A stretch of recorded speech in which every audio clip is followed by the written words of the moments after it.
In this video, we will learn how to find business days between dates. So let's start this my Excel sheet. I have a year two date. First is the start date, second is the end date, and here I'm going to find the business days. So let's start. So here I select the first cell and press the is equal to and write here the network. Okay. So here you can press the network days international. So I select this one and select the first start date and use the comma, then select the end date, then use the comma.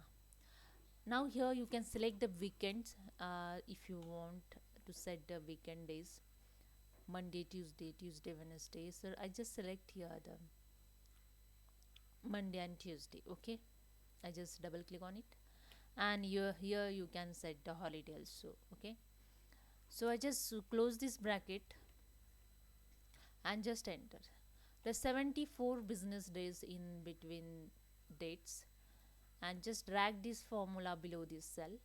So here you get the answer.